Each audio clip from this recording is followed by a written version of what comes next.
Salut à tous, c'est Agüero, j'espère que vous allez bien. Aujourd'hui on se retrouve pour parler Mercato pour cet épisode 40 de la série Mercato M. Déjà le 40e épisode d'ailleurs, alors que je pensais avoir commencé cette série il n'y a pas si longtemps que ça. Plusieurs petites rumeurs et quelques infos officielles dans cet épisode, alors n'hésitez pas à rester jusqu'au bout pour ne rien louper. Et d'ailleurs si vous ne voulez rien louper de l'actu de l'OM, n'hésitez pas à vous abonner et aussi à mettre un petit pouce bleu, ça nous encourage à faire encore plus de contenu. Petite question avant de commencer, pensez-vous que l'OM doit vendre Valère Germain et qui pourrait le remplacer? Donnez-moi votre avis dans l'espace commentaire. On va commencer par le premier départ officiel de ce Mercato. Comme annoncé dans les épisodes Mercato M précédents, Youssouf Sarri va bien quitter l'OM pour rejoindre Trabzonspor en Turquie. Le transfert a été officialisé des deux côtés et devrait s'élever à 400 000 € d'indemnité de transfert pour l'OM, ce qui n'est pas beaucoup, mais bon, comme il a pas beaucoup prouvé, c'est un petit peu normal. Il a signé un contrat de 3 ans et ça a été annoncé du coup par son nouveau club et par l'OM. On suivra bien évidemment le minot pour la suite de sa carrière. Même chose pour Florian Escalès qui avait annoncé son départ de l'OM en fin de contrat. Il a officiellement rejoint son nouveau club, le Stade Lavallois, qui évolue en national la saison prochaine, où il pourra jouer du coup un rôle plus important qu'à l'OM, sans doute en tant que numéro 1 si tout se passe bien pour lui. Comme Sarri, on continuera à le suivre pour voir son évolution. Peut-être qu'on se rendra compte qu'on a laissé passer un très grand gardien, comme ça a pu être le cas avec notamment Edouard Mendy. Mais l'avenir nous le dira. Personnellement, j'avais pas totalement été convaincu par ses quelques matchs en pré-saison et son match en Europa League, mais peut-être qu'on aurait pu le prêter à certains moments plutôt que de le laisser avec la réserve pour qu'il engrange un petit peu d'expérience. Donc on verra bien si on a eu raison de le laisser partir. Côté arrivée, nouvelle piste au poste de latéral gauche. Le Danois Riza Durmizi de la Lazio intéresse l'OM selon l'équipe. Joueur plutôt jeune, il a 25 ans, transfert qui devrait pas être très coûteux, il est coté à 4 millions d'euros. Quand même 19 matchs joués cette saison avec la Lazio de Rome, et ça pourrait être la bonne affaire Mercato côté marseillais. Je le connais pas tellement pour tout vous dire, mis à part son petit match contre nous en Europa League cette saison. Ça suffira pas à pouvoir vous donner un avis concret. J'en ai entendu du bien par contre, à voir maintenant si la Lazio veut le lâcher. Information aussi qui en dit long sur l'avenir de Mario Balotelli à l'OM. Tuto Mercato Web annonce une rencontre entre Mario Balotelli et Parme qui serait prévue prochainement. Il y aurait déjà eu une prise de renseignement de Parme auprès de Raiola comme je vous avais indiqué il y a peu.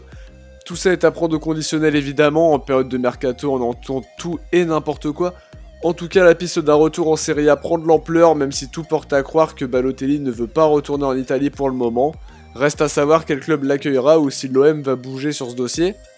Autre information sur les pistes probables au milieu de terrain, Valentin Rongier, profil très apprécié par Andonis Zubizarreta, est toujours suivi par l'OM. On sait que le joueur est intéressé par un transfert, mais il ne devrait surtout pas rester à Nantes cet été, ça c'est sûr. Faudrait environ 15 millions d'euros pour se l'offrir. Selon Football Club de Marseille, le dossier est en très bonne voie et serait même la piste prioritaire de l'OM. Seul souci, les finances de l'OM qui empêchent totalement toute offre actuellement parce qu'aucun joueur n'a encore quitté le club. Sur le futur attaquant, sachant que Balotelli semble malgré tout s'éloigner du club, selon la Provence, l'OM aurait ciblé l'attaquant vénézuélien Salomon Rondon. Il lui reste une année de contrat avec West Bromwich Albion. Cette saison, il était en prêt à Newcastle avec comme bilan 11 buts et 7 passes décisives, ce qui est plutôt pas mal, et il a pu éviter du coup de jouer en Championship parce que West Bromwich était descendu. Du côté de Encham qui dispute l'Euro Espoir actuellement, le nom revient toujours et dans un entretien avec RMC, il n'a pas fermé la porte ni à un départ du Celtic Glasgow et s'est même montré intéressé par l'OM dans cette déclaration.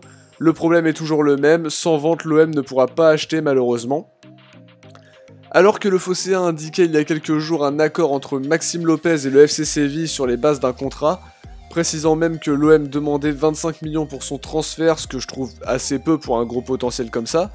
RMC a donc contacté Monchi, le directeur sportif du FC Séville, pour en savoir plus, et du côté de Séville on dément toute offre, tout contact et tout accord, ça a au moins le mérite d'être clair.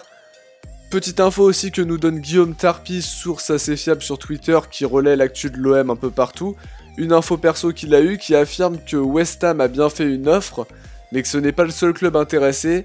Du côté de Sanson, rien ne serait encore vraiment figé, l'objectif étant évidemment de récupérer de l'argent par rapport à nos difficultés financières actuelles, et pour ne pas être bloqué pour le recrutement. Football Club de Marseille toujours nous indique que la piste Thuram est bien réelle et que l'objectif des dirigeants est de le recruter pour en faire notre buteur et non pas un ailier gauche comme c'est le cas actuellement à Guingamp.